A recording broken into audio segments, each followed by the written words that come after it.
What is up, my beautiful Maine-iac here with Week 2 Power Rankings for the NFL season. Week 1 is fully concluded.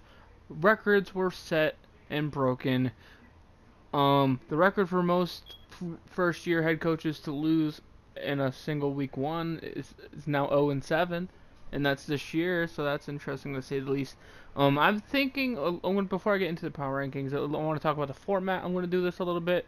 Instead of like switching between screens like I did last year and what I did last week, I think from now on what I'm going to do is the biggest riser and the biggest loser on the power rankings are going to be featured here as the teams of the week, or at least the best team and the worst team of the week, or something like that. If you guys like that idea, let me know in the comment section down below. It would greatly help. I want to refine this to get it as pristine as possible. I mean, I'm still doing it in a room with very bad sound quality and a very bad broken 3-year-old headset, so forgive me for any technical inefficiencies, I should say. We start off with number 32. We have the Buffalo Bills getting absolutely butt spanked and smoked and chopped up and made into burgers or something. Whatever happened to them, they were just god awful. Peterman, I think, had a 0.0 quarterback rating, and Josh Allen didn't do too well either. But to at least Josh Allen's credit, he played much better than Peterman did. That offensive line is absolutely terrible. The defense played okay in certain stretches. They're going to have to work on getting that more consistent, but the Ravens just showed up and the Buffalo Bills didn't. At number 31, we have the Las Vegas Raiders. I'm just going to call them the Las Vegas Raiders because they're shipping out soon enough as it is, the Oakland Raiders. Now, with them, they played well in the first half, but I think this loss is more on Gruden than anybody else. Leading the Rams of all teams, leading them like 13-10, I believe, at halftime, and then just absolutely collapsing and not making any adjustments that work is just awful. They got no pressure on Goff in the second half, and Gruden said something about pass rush, and I was thinking to myself, I'm like, geez, it's almost like you traded away one of the best pass rushers in the league. I wonder why you didn't have much of a pass rush. So that kind of sucked, but Raiders, they're garbage, so they stay the bottom two. Then we have the Detroit Lions, who absolutely flamed out against the Jets. Matthew Stafford destroyed my fantasy week in one of my leagues. It was absolutely god-awful. 4 interceptions for him. His backup threw an interception as well. Only 1 touchdown. The offense looked inept. I saw plenty of passes where Marvin Jones specifically would drop it. Theo Riddick dropped a few passes. The running game couldn't get going. I believe like the first run play for the Lions was -7 yards. Defense didn't do too well, but Slay was a little banged up at that point. And the defense did start off with a pick 6, but then got exposed so badly. But it wasn't even the defense really that cost them. It was the offense. I think New York had 2 defensive touchdowns, or a defensive touchdown and a special team touchdown. So if you started the Jets in fantasy, good job for you. You have the Cardinals as our worst team of the week, dropping 12 spots from 17 to 29. Not gonna say much here. David Johnson played as well as you would expect from someone coming off an injury. But god damn if Sam Bradford didn't look like a scared chicken playing football.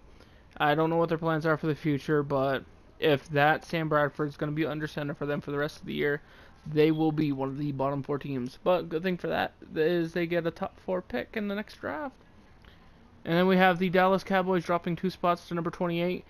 Dak Prescott played awful. Gallup, I want to say he played better, but not really. None of the Cowboys did really that well. Ezekiel Elliott started showing up towards the end, but it was just a bad game. Too much pressure on Dak, not enough pressure on Cam Newton. Sean Lee had some good plays. I will give you that. Sean Lee did have some good plays. If the Cowboys don't find any consistency, they will be at the bottom of the NFC East. Then you have the Indianapolis Colts dropping 4 spots. Andrew Luck's first pass, and I believe over 600 days, was a pick 6. He played pretty solid overall. I should say the first for the game. Major issue here. The secondary and the running game does concern me a little bit. Quentin Nelson played okay, but the lines are also a little shaky to me. I do like Jabal Shear on the defense. He does provide them a little bit, but I don't know if it'll be enough. At number 26, we have the San Francisco 49ers dropping 4 spots as well. Garoppolo picking up his first loss of his career, playing against a decent Viking squad. Major concern here is in the running game. Breida looked like he's a player that cannot handle carrying a team. And to me, that is a serious concern. The defense didn't play as well as they could have, but they were up against a pretty good offense. I think they'll play better, but as for now, they go down. Team that goes up, finally a team that goes up, I should say. The Miami Dolphins go up 2 spots. Good win over Tennessee. Tannehill played okay. Drake played okay. The offense basically played okay, and the defense played okay. To me, it just felt like more of a Tennessee loss than a Dolphins win. But if the Dolphins can play this solid all year, they have a chance at upsetting a lot of teams. As they just got to be consistent. That's the only thing I really have to say about them. At number 24, we have the Tampa Bay Buccaneers. I wanted to place them higher, but I'm a little cautious with shooting teams up because I feel like after 1 week they're going to be shot right back down. So this is just more of a cautious approach. Ryan Fitzpatrick played absolutely lights out against the New Orleans Saints defense, which going into the year I thought the Saints defense was going to be really good, but it was the opposite of that. Their defense didn't play too great against New Orleans either. It was, I think, 48-40 was the final score. What impressed me the most was how Fitzpatrick got the ball evenly to Mike Evans and Deshaun Jackson. He spread the ball well also to I can't think of the third receiver. That's my fault. But they played well. Defense can improve. The defensive line with JPP played solid. We got the New York Jets at number 23, moving up 7 spots. Good for them. Sam Darnold started his career off with a pick 6, which is interesting because he ended up playing pretty solid. Like, not great. He had under 200 yards, but for a first game, not bad. I do credit it as more of a Detroit loss than a Jets win, but they won 48-17. 48-17. They had 5 interceptions. I think Jamal Adams got his first career interception. Good for him. This Jets defense played a lot better than I thought. And I was watching the game, and the combination of Crowell and Powell looks like it can be a dangerous running back duo. And it's going to be like the perfect companion for Sam Darnold. So they could be a team that's still on the rise for the rest of the year. You have the number 22, we have the Seattle Seahawks getting pounded by the Broncos.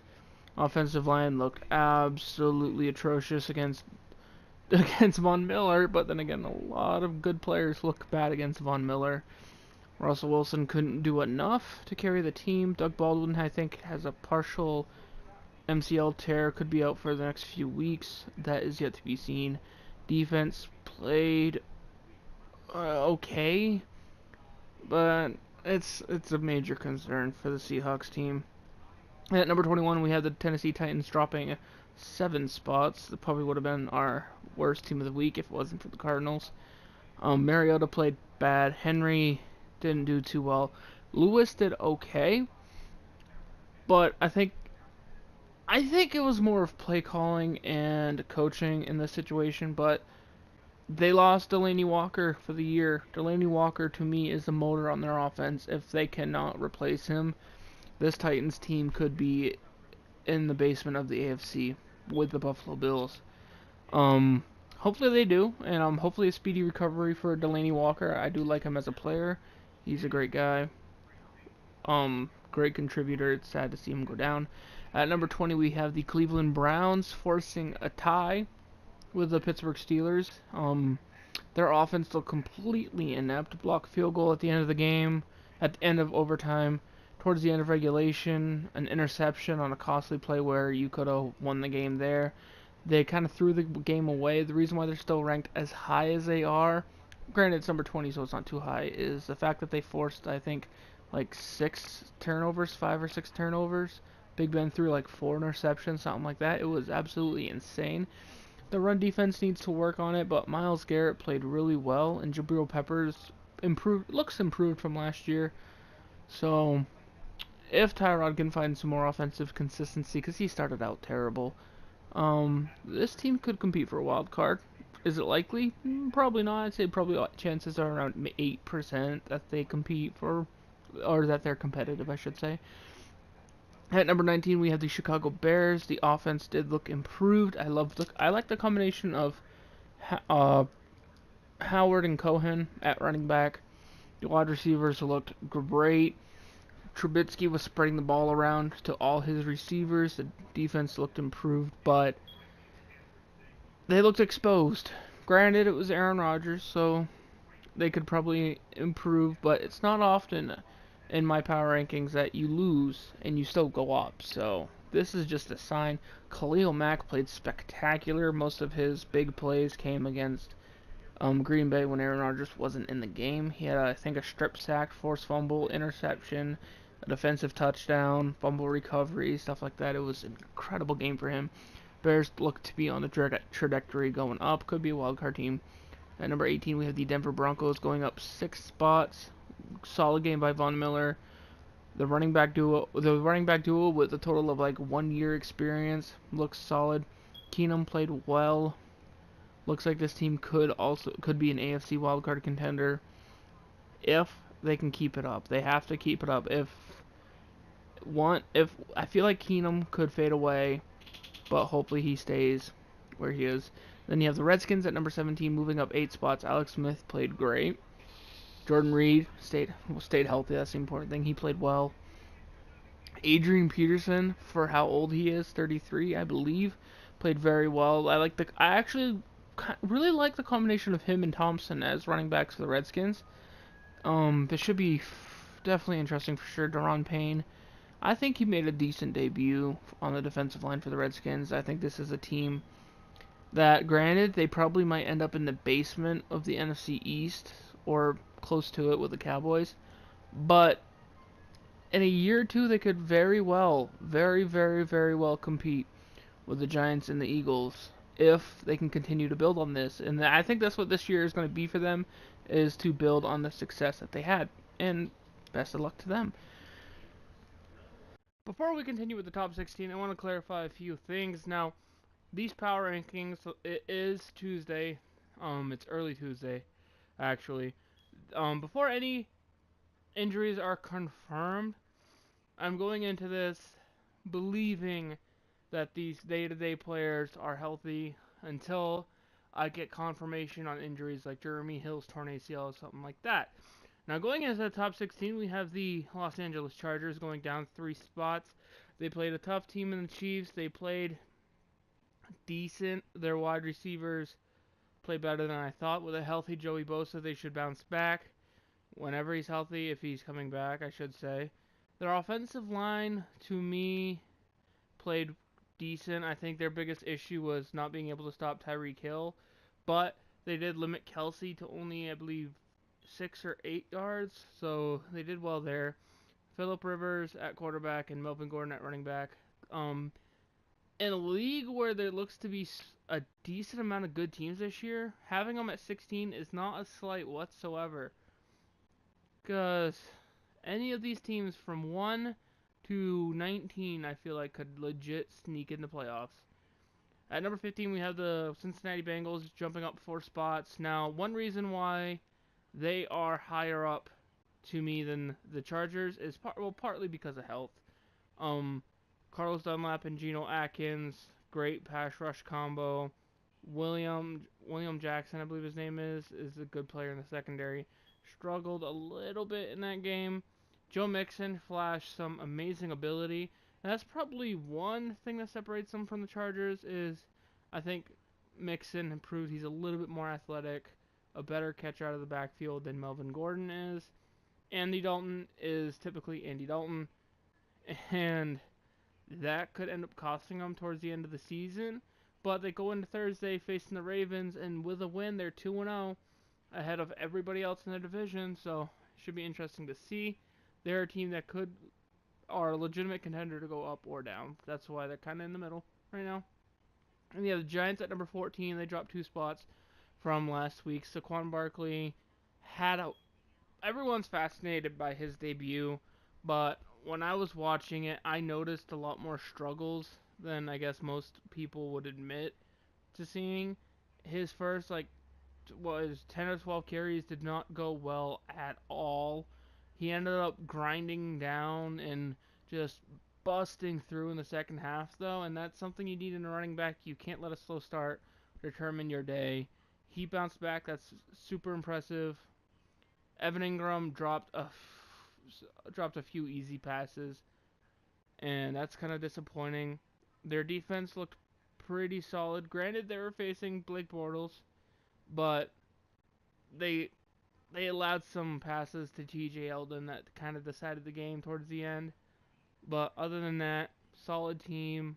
Chance to not, I don't know if I don't think they have a chance to win a division, but to me they're definitely one of the contenders for the 6th or 5th seed in the NFC. There's a lot of stacked teams in the NFC, and it's kind of scary this year. Then you have the Panthers moving up 2 spots at number 13. One thing that jumped them up for me, they won over the Cowboys. That didn't really have much to do with it because I felt like the Cowboys would be bad anyway. That's why they were ranked 26. It was more of how much the defense showed up, even with, I believe, Thomas Davis on suspension due to PEDs or something like that. The offensive line played better than I thought. Christian McCaffrey played better than I thought. Cam Newton didn't pass too well, but he did run really well, and that's good to see. As he gets older, if he continues to run like this, it's kind of encouraging because it means he's not slowing down.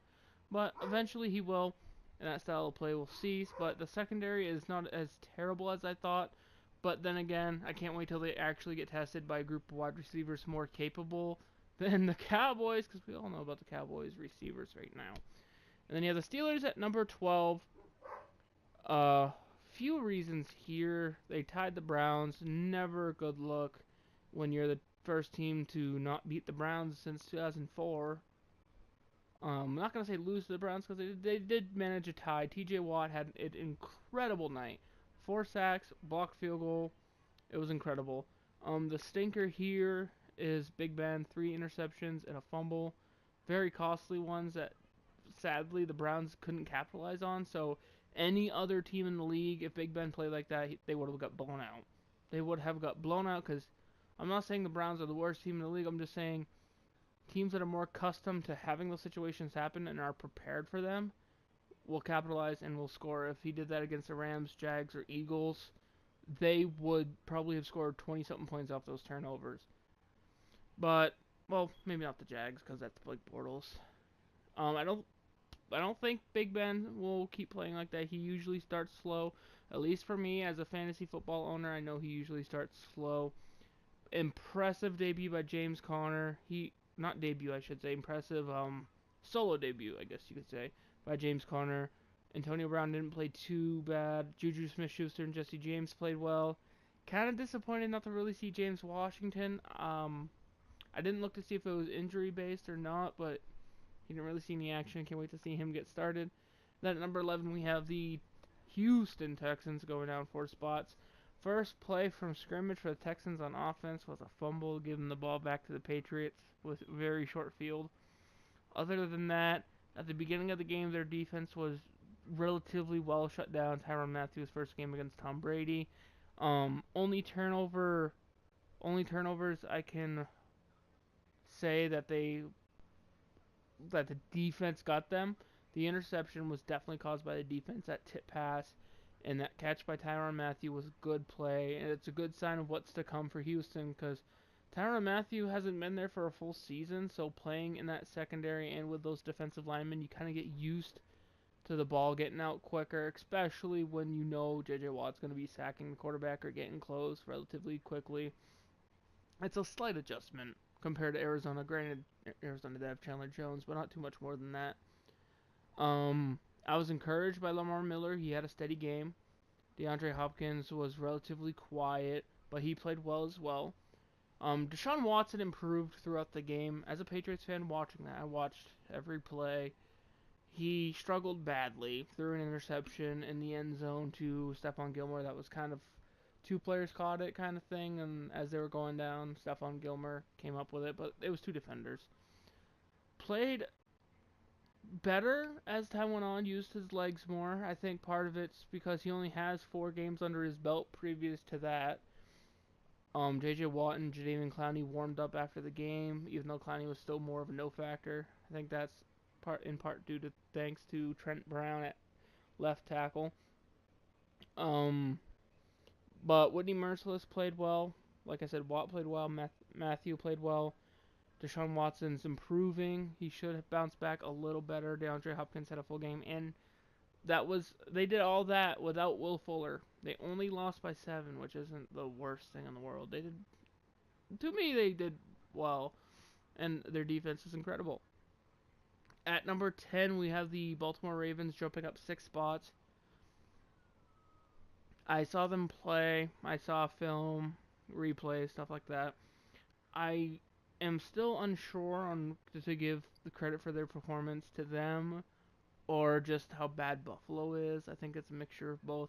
Their defense played great. Suggs is still playing at a high level, which is incredible to watch. Flacco played well. The receivers for Baltimore are clicking a lot better than I thought they would. Alex Collins is playing running back a lot better than I thought they would. So I think the Ravens are definitely deserving of a top 10 right now. We'll see how that goes when they face an actual team, not a college football team, because I swear, as rude as this is to say, I think Alabama, Clemson, or Ohio State could probably beat Buffalo right now. No joke. And then at number 9, we have the Atlanta Falcons dropping 3 spots. I'm aware of the NFL power rankings, like on the NFL.com, have the Falcons a little higher and have them gaining after the Eagles lost. But something that concerned me, and one reason why I dropped them more, is because of the ineptitude of the offense on that Thursday night game. It was, I believe, they were down within chance of winning, and the same basic play got called 2 or 3 times, and everyone basically knew who it was going to. Other players were wide open. I don't know if it was a play call by Sarkisian or Matt Ryan just focusing in on Julio Jones, but that cannot happen again. I don't know. Like I said, I don't know if it's Sarkisian's fault, Matt Ryan's fault, but that offense, it looks like it can click, but when it's pressed up against a corner, it just starts like spazzing out, kind of like when you drop water on an electrical circuit. But the defense played well against the Eagles, but Nick Foles didn't play too good in the first place, so I credit that more to the Eagles' offensive woes more so than the Falcons' defense. They couldn't really contain Jay Ajayi. He had a great game. So Falcons 9, it just feels right. Saints at 8, I have them dropping 3 spots. Their defense played absolutely atrocious. A lot of people have them dropping a lot lower than 8th, but Alvin Kamara had a great game. Drew Brees had a good game. Thomas should have a good game as well. The offense, to me, is just too high-powered to put them too much lower. I think that defense will bounce back. It was one of those games to me that looked more like a reality check than anything. And granted, it was an upset, but I don't know if this is the Saints defense we're going to see from week in, week out. I think we'll see more of the Saints defense from last year than what we saw in week 1.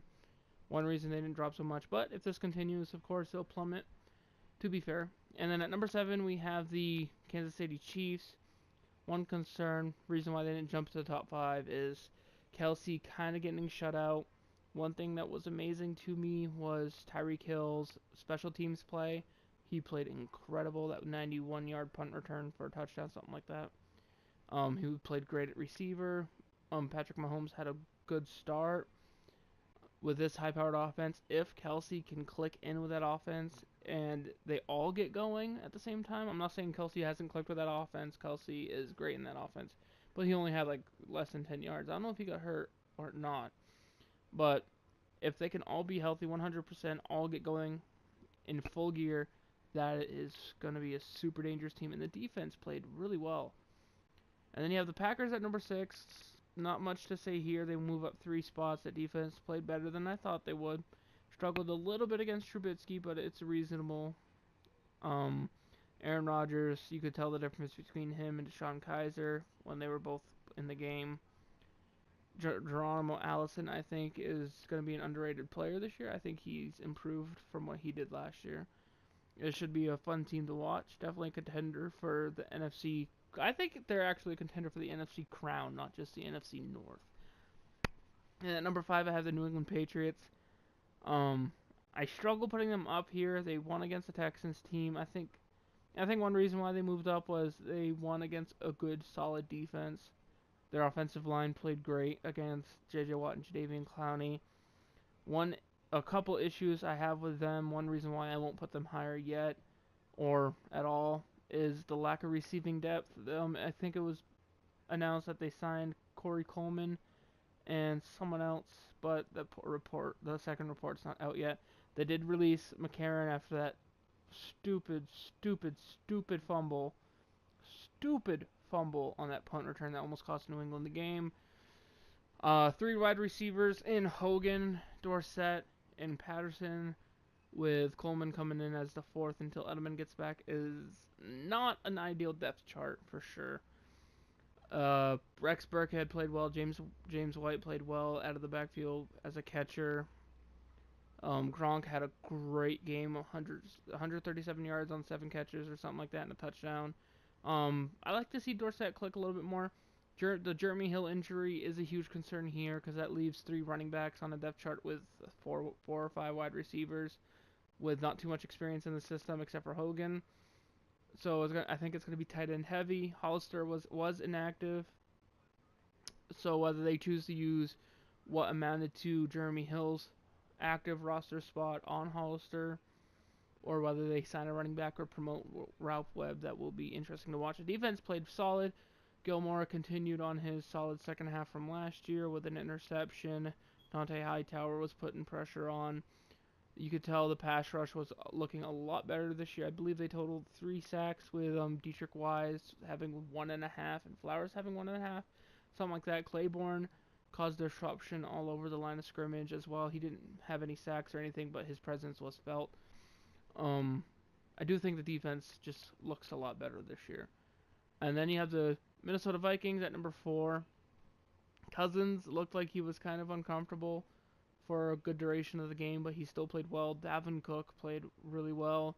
Stephon Diggs, Adam Thielen, the weapons on offense, the weapons on defense. I feel bad because I can't remember the guy who's starting opposite of Xavier Woods, but if he shows up like he did that week, the Vikings have a legitimate chance to win the Super Bowl.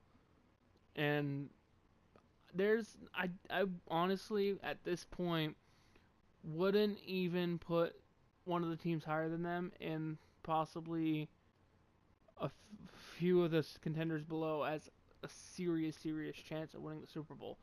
I think the Vikings are right now probably one of my top 4 teams to win the Super Bowl, especially with that defense. Because something special about the defense is they click together, and that's kind of special, at least to me. And then number 3 was the whole top 4 stayed put from last week. I'm not going to go over the top 3 too much. Anybody watched the games, it's clear why they're here. The Eagles and the Jags at 3 and 2. I'm going to go over both at the same time. It's just funny because I'm going to be comparing Bortles to Foles. They both struggled throwing the ball, but their defense played tremendously. I almost struggled putting the Eagles over the Jaguars, but I decided not to. I don't know if Jalen Ramsey is out for Sunday or if he's going to be playing, but the Jaguars defense, to me, it might I apologize. It might not be as punch. The Jaguars to me just seem more athletic on defense. That's probably the one reason that puts them over. I don't know the status of Leonard Fournette. I'm assuming he's going to be playing this Sunday. Hopefully he's healthy. He's a great player. But to me, the Jags narrowly edge the Nick Foles-led Eagles if Carson Wentz was starting, and I knew he was going to start for the Eagles, or if I knew Alshon Jeffrey was going to play for the Eagles. I would put them instantly above Jacksonville. they're that close to where adding Alshon Jeffrey would put the Eagles instantly over. At number 1, we have the Los Angeles Rams. Started relatively slow, but closed out the game on a tremendous run. Absolutely incredible play. Talib, Peters, Donald, Sue, they all played well. Goff had almost all day to throw against the inept Oakland pass rush. Todd Gurley played like an MVP. Incredible team. It's going to be an incredible season. And you guys, let me know what you think in the comment section down below. Who do you think is maybe like the top 3 teams or the bottom 3 teams? Feel free to answer both. And I'll see you guys next week. Peace.